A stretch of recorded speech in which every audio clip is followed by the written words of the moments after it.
কপাল যদি বন্ধ হয় স্বয়ং গর্ভধারিণী মাও নাকি কপাল খোদাইতে পারে না। আর এই তো পরের ছেলে, এই কি করবো? ওই সাজেশন দিল তুমি চলে যাও আর একজনের লগে। আরে তুই কি বুঝবি আমার কষ্ট? যদি বুঝতি তাহলে তো ছোট বোন ভাইবা যে কোনো একটা সমাধান করতে, কিন্তু সেটা না করে আমার কয় চলে যাইতে। আমি কোথাও যাবো না, দেখি না কে আমার স্বামী কতদিন আমারে জ্বালাইতে পারে। জ্বালা আমি সহ্য করবো। আমাদের বাঙালি নারীর জীবনে তার স্বামী পায়ের নিচে বেহেশত। আমি বাদ বাকি জীবন এখানেই থাকবো। লাল শাড়ি পরে আইছি, সাদা শাড়ি পরে আমি বাড়ির থেকে যাবো, তার আগে আমি কোথাও যাইতাম না।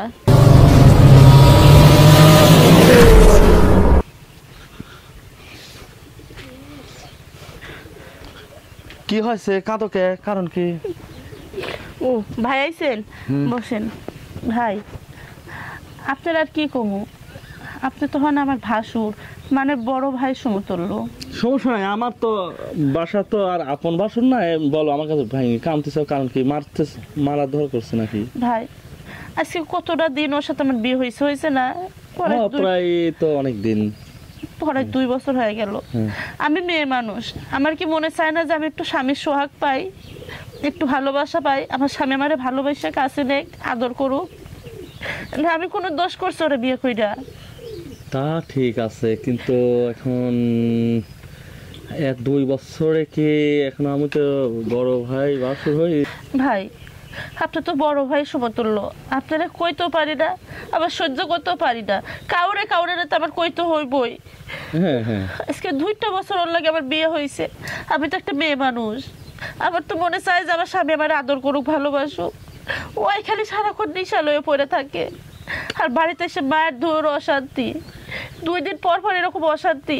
কার সহ্যায়? আমি কি কোনো দোষ করছিলাম? রাতে কোনো শত্রু ছিলাম যে যাই না শুনে ওরকমের একটা লোকের সঙ্গে আমার বিয়ে দিছেন?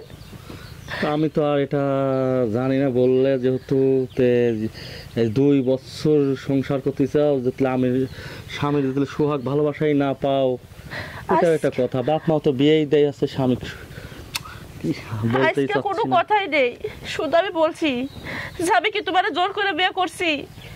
ওই কয় তো কি তোরা কি আমি ভালোবেসে বিয়ে করছি? আমি তাও করছো না। কয় তাইলে তোরা আবার সহ্য হয় না, তোমার বাড়ি সাইডে চলে যা। আমি কই যাবো? কয় কে যেন থেকে আইসো থেকে বাড়ি ছেড়ে চলে যাবে কবি।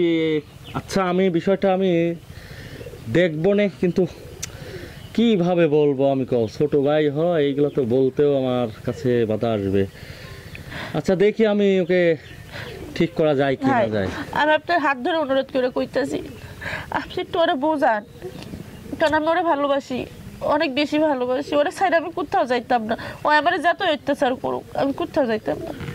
বুঝতেছি নেশা করতো না তো, কারণ এই কতদিন হলো নেশা করতেছে? ও তো নেশা করছিল না আমার জানা মতে। ওরে তো আমি দেখি বিয়ের পরের থেকে ও নেশা করে, হয়তো আপনারা আগে জানতেন না তাই।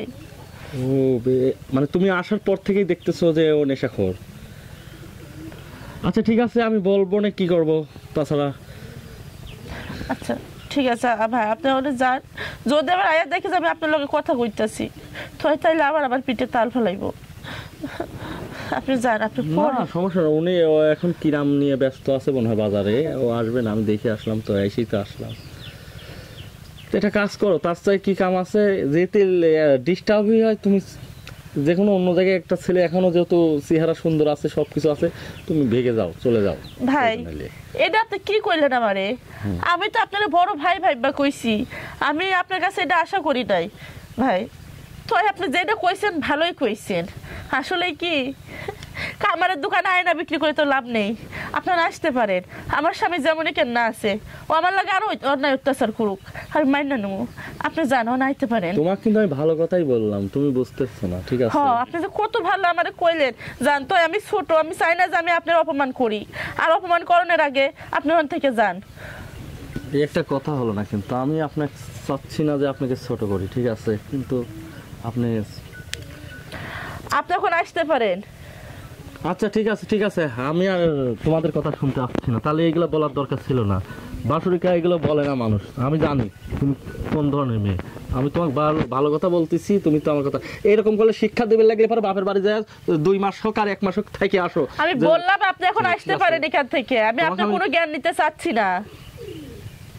আচ্ছা ঠিক আছে, রাইট। কপাল যদি বন্ধ হয় স্বয়ং গর্ভধারিণীর মাও নাকি কপাল খোদাইতে পারে না। আর এই তো পরের ছেলে, এই কি করব? ওই সাজেশন দিল তুমি চলে যাও আর একজনের লগে। আরে তুই কি বুঝবি আমার কষ্ট? তুই যদি বুঝতি তাহলে তো ছোট বোন ভাইবা যে কোনো একটা সমাধান করতে, কিন্তু সেটা না করে আমারে কয় চলে যাইতে। আমি কোথাও যাব না, দেখি না কে আমার স্বামী কতদিন আমারে জ্বালাইতে পারে, জ্বালা আমি সহ্য করবো। আমাদের বাঙালি নারীর জীবনে তার স্বামী পায়ের নিচে বেহেশত, আমি বাদ বাকি জীবন এখানে থাকবো। লাল শাড়ি পরে আইছি, সাদা শাড়ি পরে আমি বাড়ির থেকে যাবো, তার আগে আমি কোথাও যাইতাম না।